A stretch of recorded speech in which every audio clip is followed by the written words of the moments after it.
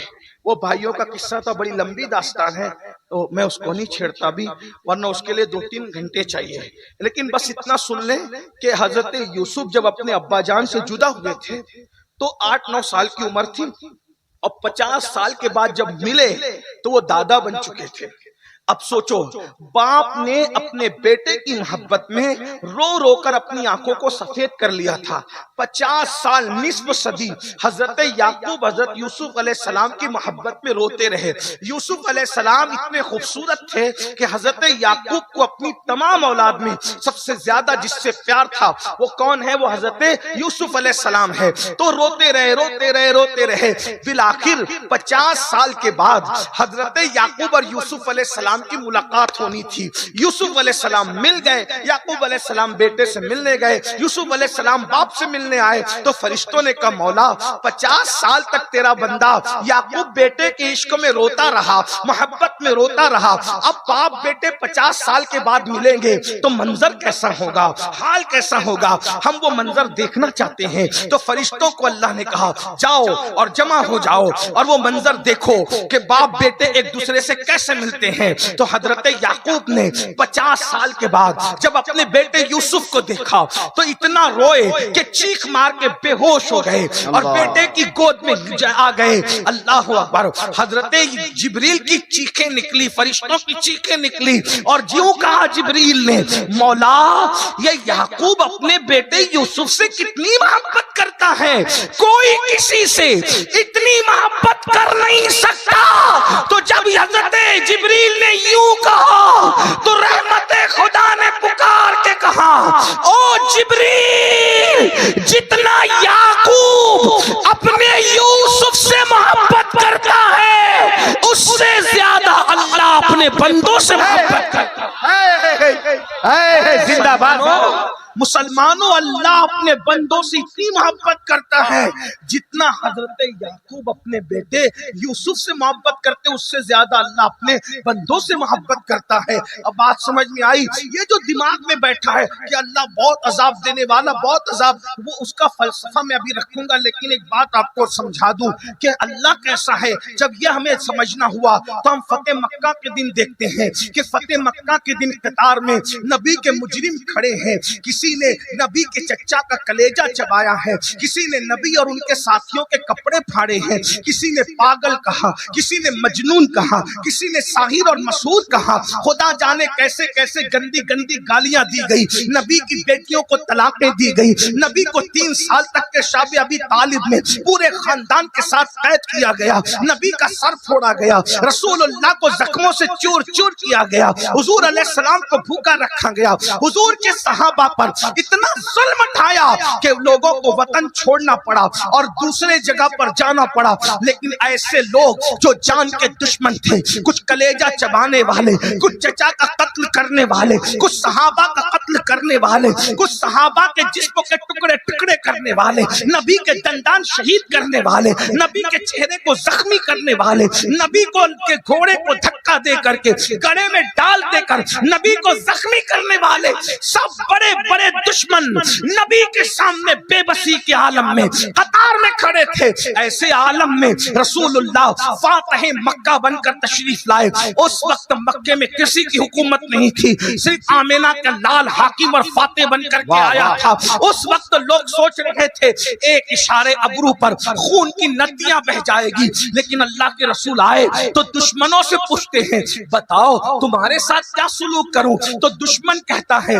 آپ کریم ابن کریم ہے، آپ سے کرم کے سوا کیا امید ہے؟ آپ اندازہ کریں، آپ کریم ابن کریم ہے، آپ سے کرم کے سوا کیا امید ہے؟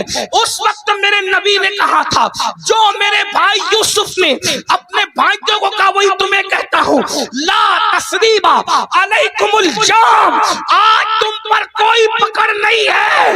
اللہ اکبر. جاؤ تم سب آزاد ہو.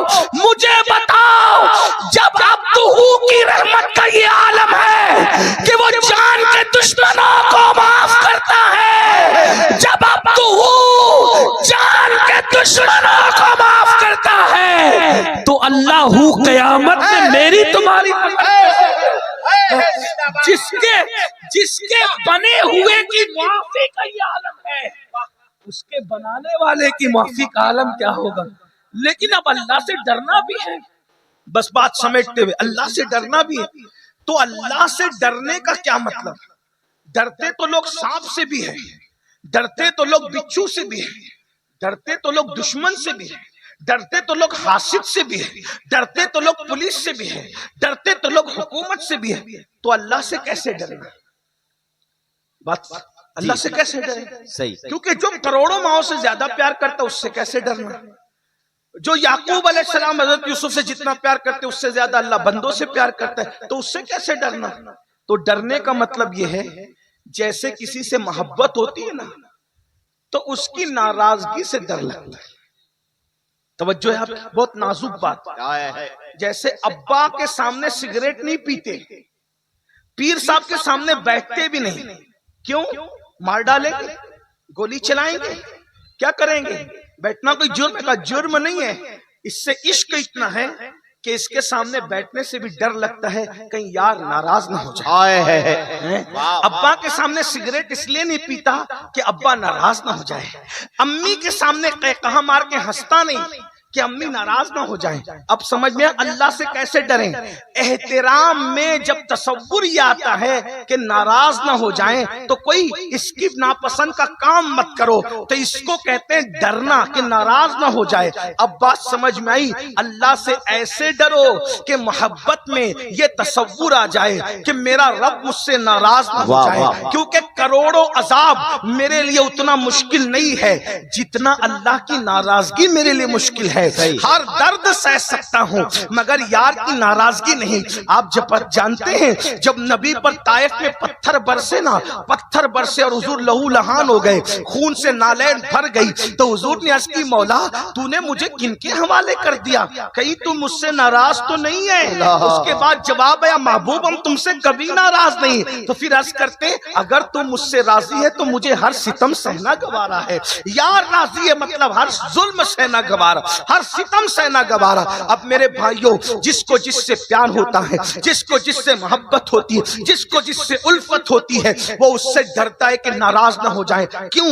جب اللہ ناراض ہوتا ہے اور جس سے ناراض ہوتا ہے پھر اللہ اس کو عذاب دیتا ہے، بہت دردناک عذاب۔ جب ناراض ہوتا ہے تو عذاب دیتا ہے، اور جب پیار کرتا ہے نسلوں کو آباد کرتا ہے۔ وہ خود فرماتا ہے، اللہ خود فرماتا ہے، توجہ مشکات شریف کی حدیث کا مفہوم ہے، اللہ فرماتا ہے جب میں تم سے خوش ہوتا ہوں تو میں تمہیں نوازتا ہوں، تمہیں رحمت دیتا ہوں، تمہیں برکت دیتا ہوں، تمہیں خوب نوازتا ہوں، تم سے پیار کرتا ہوں، اور جب تم مجھے ناراض کر دیتے ہو تو پھر میں تم سے ناراض ہوتا ہوں، پھر میں تم پہ لعنت کرتا ہوں، پھر میں تم پر مصیبتیں ڈالتا ہوں، پھر فرمایا میں تم پر بیماریاں مسلط کرتا ہوں، پھر فرمایا اللہ اکبر میں تم پر ظالم حکمراں مسلط کر۔ مشکات شریف کی حدیث کا مفہوم پیش کر رہا ہوں، میں تم پر ناراض ہوتا ہوں تو ظالم حکمراں مسلط کرتا ہوں، بیماریاں مسلط کرتا ہوں، تکلیفیں مسلط کرتا ہوں، بلائیں مسلط کرتا ہوں، ناراض ہو کر۔ وہ بھی کیوں؟ محبت کی وجہ سے کہ جب تم پر مصیبت آئے گی تو تم پلٹ کر میری ہی طرف آؤ گے نا،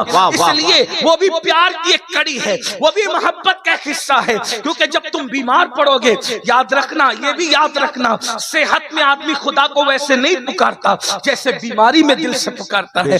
غموں خوشیوں میں دعا کا وہ مزہ نہیں آتا جو غموں میں دعا کا مزہ آتا ہے۔ آدمی جب غمگین ہوتا ہے، آدمی جب تباہ ہوتا ہے، آدمی جب برباد ہوتا ہے تو پھر وہ خدا کو دل سے پکارتا ہے۔ میرے بھائیوں تو یاد رکھنا فرمایا جب میں تم سے ناراض ہوتا ہوں تو تم پر ظالم حکمراں مسلط کرتا ہوں، پھر تمہاری دشمنی ان کے دلوں میں ڈالتا ہوں، وہ تم پہ ظلم کرتے ہیں، تم حکمرانوں کے سامنے گڑ گڑاتے ہو۔ پھر فرمایا حکمرانوں کے سامنے گڑ گڑانے سے کام نہیں بنے گا، اگر کام بنانا ہے تو تم میری بارگاہ میں گڑ گڑاؤ، میری بارگاہ میں توبہ کرو، میری بارگاہ میں استغفار کرو۔ اب پتہ چلا خدا عذاب کیوں دیتا ہے، فرماتا ہے اللہ فرماتا ہے میں تمہیں عذاب دے کر کیا کروں گا اگر تم میرے شکر گزار بندے بنو۔ میرے بھائیوں یاد رکھنا اگر خدا کی نافرمانی کرو گے ظالم حکمراں مسلط ہوں گے، بیماریاں آئے گی، تکلیفیں آئے گی، بلائیں۔ یہ جو تمہارے دل میں خفت ہے نا کہ گناہ کریں گے تو قیامت میں بھگتیں گے، قبر میں بھگتیں گے، جو ہوگا دیکھا جائے گا، نہیں، گناہ کی مصیبتیں دنیا میں بھی کبھی بھی، میں یہ نہیں کہتا کہ ہر بیمار گنہگار ہے، نہیں، کسی کو اللہ امتحان کے طور پہ بیماری دیتا ہے جیسے ایوب علیہ السلام، اور کسی کو اللہ عذاب کے طور پہ بیماری دیتا ہے۔ میں اپنے جوانوں سے کہتا ہوں، جوانی کے اندر اس کے نشے میں ڈوب کر گناہ کرنے والوں، اللہ جو جوانی دینا جانتا ہے وہ چھیننا بھی جانتا ہے، جو طاقت دینا جانتا ہے وہ چھیننا بھی جانتا ہے۔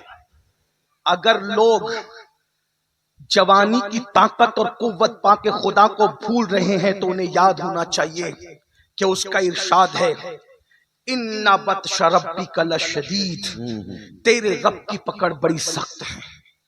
اگر آدمی، آج دیکھو ہمارے جوانوں کو، اللہ کو بھول گئے جوانی کی طاقت پا کر، لیکن جب جوانی میں کینسر ہوتا ہے پھر توبہ کرتے ہیں، جوانی میں ایڈز ہوتا ہے پھر توبہ کرتے ہیں، بیماریاں آتی ہیں پھر توبہ کرتے ہیں۔ یاد رکھنا یہ جتنی مصیبتیں، قرآن کہتا ہے وَمَا أَصَابَكُم مِّن مُّصِيبَةٍ فَبِمَا كَسَبَتْ أَيْدِيكُمْ، کہ تم پر جو بھی مصیبت آتی ہے وہ تمہارے گناہوں کا نتیجہ ہے۔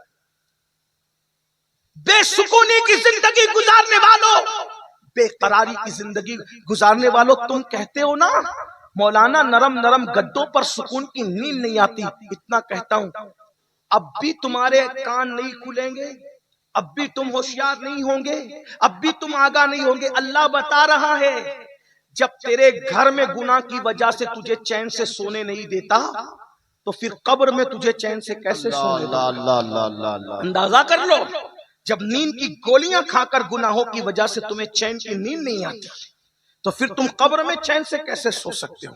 یہ جو دھوکہ ہے نا، ہم قبرستان جاتے ہیں اور قبرستان جانے کے بعد جو قبروں کو پرسکون دیکھتے ہیں تو دھوکہ کھاتے ہیں۔ یہ قبروں کا سکون، مٹی کا سکون تمہیں دھوکے میں نہ ڈالے۔ بازو بازو میں قبریں ہیں، لیکن کوئی قبر جنت کے باغوں میں سے باغ ہے تو کوئی قبر جہنم کے گڑھوں میں سے گڑھا ہے۔ اللہ نے تم پہ چھوڑا ہے، تم کیا چاہتے ہو؟ الذی خلق الموت والحیات لیبلوکم ایکم احسن عملا، ہم نے موت اور زندگی کو اس لیے پیدا کیا تاکہ ہم تمہیں جانچیں، تمہارا امتحان لیں، ہم تمہیں آزمائیں کہ کون تھوڑی سی زندگی کو پا کر اچھا عمل کرتا ہے۔ اچھا عمل کرو گے، اچھا عمل کرو گے تو تمہاری قبر جنت کے باغوں میں سے باغ بنے گی، برا عمل کرو گے تو تمہاری قبر جہنم کے گڑھوں میں سے گڑھا بنے گی۔ کچھ لوگ کہتے ہیں مولانا اتنا نہ ڈراؤ، ارے اللہ کریم ہے، اللہ رحیم ہے۔ پھر کہتا ہوں وہ تو کریم بھی ہے، وہ تو رحیم بھی ہے، لیکن جب ناراضگی کا اظہار کرتا ہے تو وہ قہار و جبار بھی ہے۔ اب آئیے میں آپ کے سامنے بات حدیث رکھتا ہوں بڑی معذرت کے ساتھ۔ یہ جو آپ لوگ سنتے ہیں نا کہ سب بخشے جائیں گے اور یہ ہوگا اور جو ہوگا دیکھا جائے گا اور ہم بھگا دیں گے فرشتوں کو اور ہم دھمکی دے دیں گے اور کہیں گے کہ حساب کر دیں گے اور کتاب کر دیں گے، شاعری کی دنیا الگ ہے اور قرآن و حدیث کی دنیا الگ ہے۔ یاد رکھنا قبر تماشا نہیں ہے، قبر کھیل نہیں ہے۔ قبر کیا ہے تمہیں پتا ہے؟ اللہ اکبر، قبر کیا ہے تمہیں پتا ہے؟ شاعروں نے بعض، سب کی بات نہیں کرتا، یا بعض بے خوف بے عمل مقرروں نے تمہیں اتنا نڈھر کر دیا ہے کہ جب رسول اللہ آئیں گے تو ہم قبروں پہ گر جائیں گے، ہم قدموں پہ گر جائیں گے اور پکڑ لیں گے تو چھوڑیں گے نہیں، اور پھر یہ ہوگا اور پھر وہ ہوگا اور تم مچلتے ہو کودتے ہو، ایسا ہوگا ویسا ہوگا۔ ایک بات میں تمہیں بتاؤں، قبر میں جب حضور آئیں گے یقیناً آئیں گے، لیکن آپ کو بتاؤں میں، کیا آپ سامنا کر سکو گے حضور کا؟ میں سامنا کر سکوں گا حضور؟ تھوڑا غور کیجئے، قبر کا منظر رکھتا ہوں۔ قاری مستقیم صاحب مرحوم و مغفور کے اصالے ثواب کے لیے ان کے بیٹے مقیم انصاری اور ان کے احباب نے محفل رکھی ہے، تو مجھے عنوان انہوں نے دیا قبر کے احوال پر، تو میں پہلی منزل جو قبر کی ہے پہلے وہ آپ کے سامنے رکھتا ہوں۔ یعنی قبر میں حضور آتے ہیں، اب آپ حضور آتے ہیں اس کا تصور کر لیں، تھوڑی دیر تصور کر لیں، ذرا غور کر لیں، بس کوئی خطابت نہیں، کوئی تقریر نہیں، کوئی واعظ و نصیحت نہیں، یہ صرف اپنے دل کا درد ہے۔ ہوشیار ہونا، غور کرنا، توجہ کرنا۔ میرے بھائی، میں اپنی بات بھی کر رہا ہوں، میں کوئی بات نہیں کرتا کہ میں کیا سوچتا ہوں، تنہائی میں یہ سوچ کے میں کیا کرتا ہوں، میں اس پہ کوئی بات نہیں کرتا۔ اللہ کی مخلوق میں مجھ سے گرا پڑا کوئی نہیں، مجھ سے بڑا گنہگار کوئی نہیں۔ میں سمجھتا ہوں اگر میں بخشا گیا تو سب بخشے جائیں گے۔ اللہ جب حساب لے گا، فرشتے جب حساب پوچھیں گے، لیکن حضور قبر میں آئیں گے، یہ ہمارا یقین ہے، اور اس یقین پر ہم نعرے لگاتے ہیں۔ نعرے لگانا بھی چاہیے، مجھے کوئی اعتراض نہیں۔ ہم کود رہے ہیں، ہم کو رقص کر رہے ہیں، ورش کر رہے ہیں، حضور آئیں گے قبر میں تو میں قدموں پہ گر جاؤں گا، پکڑ لوں گا، فرشتے کہیں گے ہٹو تو فرشتوں کہوں گا ہٹ جاؤ، نہیں چھوڑتا، وغیرہ وغیرہ آپ جو بھی کہتے ہیں۔ دیکھیے وہ جو کر سکتے ہیں وہ الگ کوالٹی کے لوگ ہیں، غوث پاک غریب نواز جیسے لوگ ہیں، لیکن میں اور آپ کیا واقعی ایسا کر سکیں گے؟ اب تھوڑا میں آپ کی عدالت میں، دلوں کے ضمیروں کی عدالت میں ایک مقدمہ رکھتا ہوں، چیک کرو اپنے آپ کو۔ آپ مجھے بتائیں، ہمارے ابا نے ہمیں زنا کرتے دیکھا، ہمارے ابا نے ہمیں چوری کرتے دیکھا، ہمارے ابا نے ہمیں لڑکیوں کے ساتھ پاپ کرتے دیکھا، ہمارے ابا نے ہمیں سود کھاتے دیکھا، ہمارے ابا نے ہمیں جرائم کرتے دیکھا، اور پھر برسوں کے بعد ابا سے ملاقات ہے۔ مجھے پتا ہے کہ ابا نے زنا کرتے بھی دیکھا ہے، ابا نے چوری کرتے بھی دیکھا ہے، ابا نے پاپ کرتے بھی دیکھا ہے، ہر گناہ کرتے میرے باپ نے مجھے دیکھا ہے، اور برسوں سے باپ سے ملاقات نہیں ہوئی، اور اب ہے کہ ابا سے ملاقات ہوگی۔ تو بولو اس وقت ایک وفادار بیٹے کے کلیجے کے اندر سے کیسے ہوک اٹھے گی؟ ملاقات سے زیادہ خوشی ڈر اور خوف کی ہوگی۔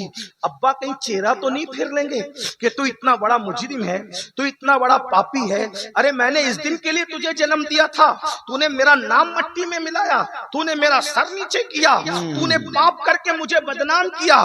بولو یہ خیال آئے گا کہ نہیں؟ وفاد بے غیرت بیٹے کو کچھ نہیں، بے ادب بیٹے کو کچھ نہیں، لیکن با ادب اور با غیرت بیٹا تو سوچے گا میں کیسے سامنا کروں، کیسے ملاقات کروں۔ اب بلا تمثیل جب حضور قبر میں آئیں گے، حضور نے زنا کرتے نہیں دیکھا، حضور نے جوا کھیلتے نہیں دیکھا، حضور نے پاپ کرتے نہیں دیکھا، ہم اس نبی کا کلمہ نہیں پڑھتے میرے بھائی جو مر کے مٹی میں مل گیا، ہم تو اس نبی کا کلمہ پڑھتے ہیں جو ہماری جان سے زیادہ قریب ہے۔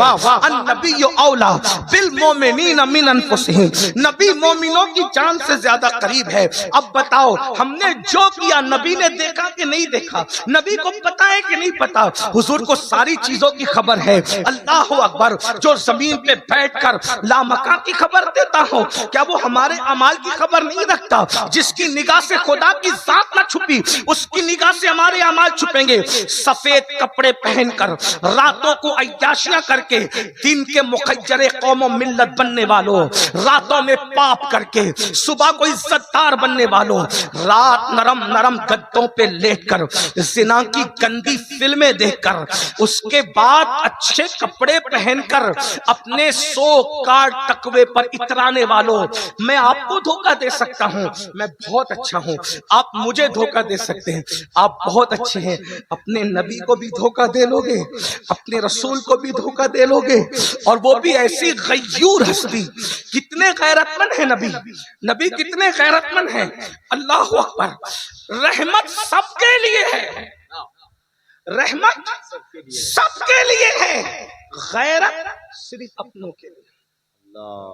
توجہ، اگر تم نبی کے ہو، رحمت تو وہ کافروں کے لیے بھی ہے، رحمت تو منافقوں کے لیے بھی، رحمت تو درخت، شجر، حجر اور جانوروں کے لیے بھی ہے، مگر غیرت نبی کی صرف اپنوں کے لیے۔ کیسی غیرت؟ کیسی غیرت؟ ایک صحابی نے، توجہ، صحابی اہل سنت کے عقیدے میں صحابی اس کو کہتے ہیں جس نے ایمان کی حالت میں نبی کو دیکھا اور ایمان پر ہی دنیا سے چلا گیا۔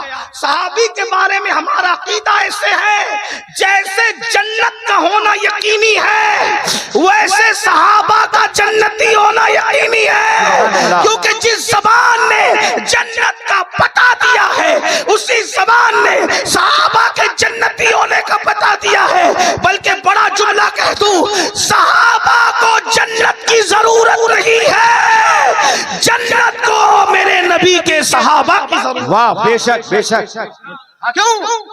جو 14ویں صدی کا عاشق ہے وہ کہتا ہے سیر گلشن کون دیکھے،